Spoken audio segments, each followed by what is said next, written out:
अभी आप सुन रहे हैं माँ उषा रिकॉर्डिंग स्टूडियो की शानदार प्रस्तुति। म्यूजिक डायरेक्टर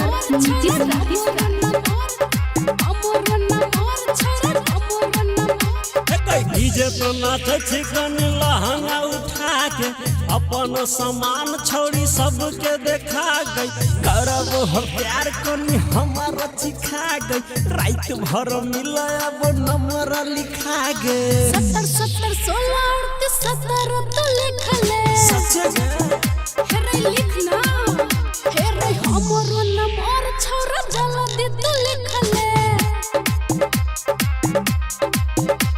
गई डीजे पे नाचे छी कोनी लहंगा उठा गई। अपन सामान छोड़ी सब को दिखा गई। करबो हम प्यार कोनी हमरो चिखा गई। रात भर मिले अब नंबर लिखा गई। 70 70 16 38 17 तो सीख ले। अच्छा तोरे नंबर छियो। हमरो नंबर छोरा जल्दी से लिख ले। ठीके छै कॉल करबो। ठीके छै कॉल करबो। डीजे नीतीश राज नीतीश राज मंगुरा नवादा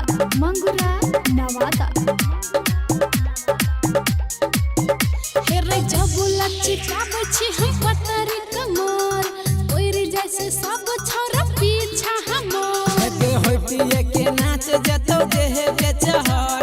आ पूरा मधुबनी भेलो भाई न तोहर। 70 70 16 38 17 तो सीख ले। सच में तोरे नंबर छिया। हमरो नंबर छोरा जल्दी से लिख ले। ठीके छै लिखै छियो। हे गई डीजे पे नाचे छी कोनी लहंगा उठा गई। अपन सामान छोड़ी सब को दिखा गई। करबो हम प्यार कोनी हमरो चिखा गई। रात भर मिले एबो नंबर लिखा गई। 70 70 16 38 17 तो लिख ले।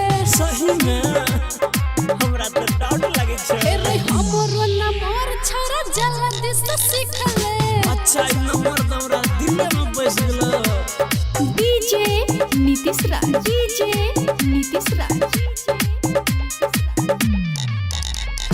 मंगुरा नवादा हमरो नंबर छोरा हमरो नंबर। हेरे कॉल के सट्टा बुक करी हेरे एबो।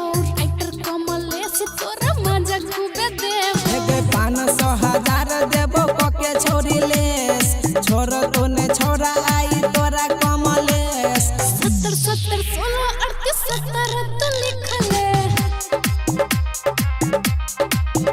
हेरे हमरो नंबर छोरा जल्दी से सीख ले। हे गई डीजे पे नाचे छी कोनी लहंगा उठा गई। अपन सामान छोड़ी सब को दिखा गई। करबो